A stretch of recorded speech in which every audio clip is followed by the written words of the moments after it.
ഈർക്കിലിൽ അതിമനോഹര രൂപങ്ങൾ ചെയ്ത ശ്രദ്ധേയനായ വടകര മേപ്പയൽ സ്വദേശി രമേശിനെ നമ്മൾ മുൻപ് പരിചയപ്പെടുത്തിയിട്ടുണ്ട്. നിലവിളക്കും തൂക്കുവിളക്കും മിനാരവും ഉൾപ്പെടെ ഈർക്കിൽ കൊണ്ട് അതിമനോഹരമായ ഒരുപാട് രൂപങ്ങളാണ് രമേശൻ ചെയ്തു തീർത്തിട്ടുള്ളത്. ഇത്തവണ അതിൽ നിന്നും വ്യത്യസ്തമായ ഒരു രൂപവുമായി രമേശൻ എത്തിയിരിക്കുകയാണ്. ഈർക്കിലിൽ അതിഗംഭീരമായ ഒരു വീണയാണ് നിർമ്മിച്ചിരിക്കുന്നത്.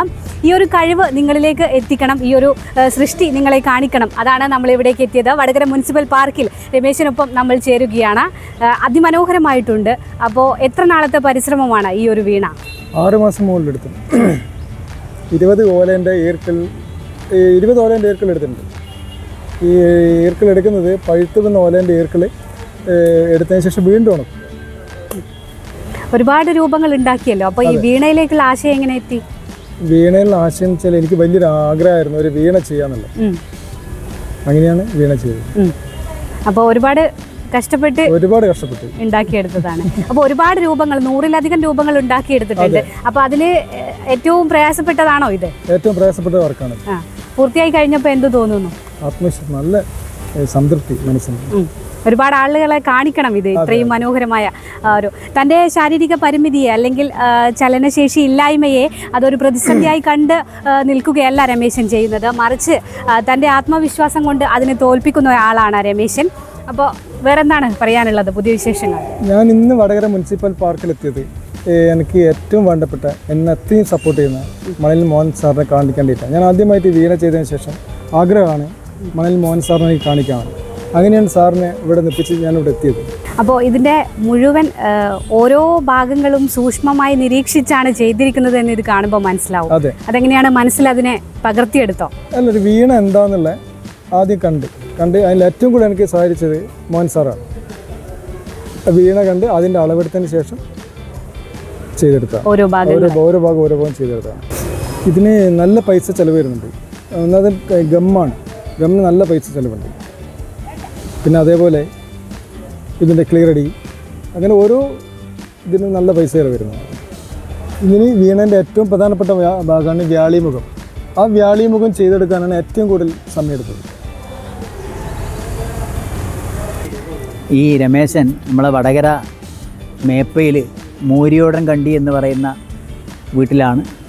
28 വർഷമായിട്ട് ഈ രമേശൻ ഈ ചലനശേഷിക്കുള്ള കുറവ് അനുഭവിക്കുകയാണ്. പക്ഷേ രമേശൻ അതുകൂടെ ആസ്വദിക്കുന്നു എന്നുള്ളതാണ് അതിൻ്റെ ഒരു വസ്തുത. അപ്പോൾ ഇവിടെയൊക്കെ പാർക്കിലൊക്കെ എൻ്റെ അടുത്തൊക്കെ വരുമ്പോൾ എത്രത്തോളം സന്തോഷം രമേശന് ഉണ്ട് എന്നുള്ളത് എനിക്കറിയാം. അപ്പം 100-ലധികം ഇത്തരത്തിലുള്ള ശില്പങ്ങൾ രമേശൻ ഉണ്ടാക്കി. അപ്പം നിരവധി അവാർഡുകൾ കിട്ടിയിട്ടുണ്ട്. സംസ്ഥാന സർക്കാരിൻ്റെ ഒക്കെ അവാർഡ് കിട്ടിയിട്ടുണ്ട്. അപ്പോൾ ഇനിയൊരു നാഷണൽ അവാർഡ് കിട്ടണമെന്നാണ് ആഗ്രഹം. പരമാവധി എന്നെപ്പോലെയുള്ള ആളുകൾ രമേശനെ സഹായിക്കാൻ വേണ്ടി ഉള്ള ശ്രമം നടത്തുന്നുണ്ട്. പക്ഷേ അത് പോരാ. രമേശന് വലിയൊരു നാഷണൽ ലെവലിലുള്ള ഒരു പത്മശ്രീയോ പത്മ അവാർഡോ ഒക്കെ കിട്ടാനുള്ള അർഹതയുണ്ട് തീർച്ചയായിട്ടും. പക്ഷേ അതിനേക്കാളൊക്കെ, അങ്ങനെ ഒരു അവാർഡ് കിട്ടുന്നതിനേക്കാളൊക്കെ സാധാരണ ജനങ്ങൾ ഇത് രമേശനെ കാണുമ്പോൾ കിട്ടുന്ന അവാർഡാണ് ഏറ്റവും വലിയ അവാർഡ് എന്ന് ഞാൻ എപ്പോഴും രമേശനോട് പറയാറുണ്ട്. ആളുകൾ, ഒരു സാധാരണക്കാരനായ ഒരാൾ രമേശനെ ചേർത്ത് പിടിക്കുമ്പോൾ കിട്ടുന്ന ഒരു അവാർഡ് അത് മറ്റ് ഒരു അവാർഡിനേക്കാളും വലുതാണ്, അല്ലേ രമേശ?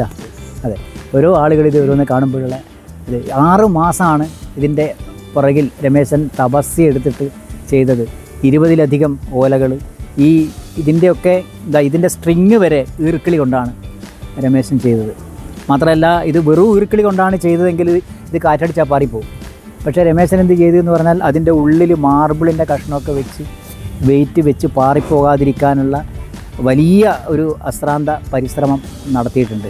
തീർച്ചയായിട്ടും ഇത് ആളുകളിലേക്ക് എത്തിക്കണം.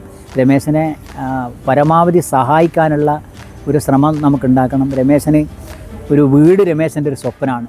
അത് വടകരക്കാരായിട്ടുള്ള നമ്മൾ സാക്ഷാത്കരിക്കണം.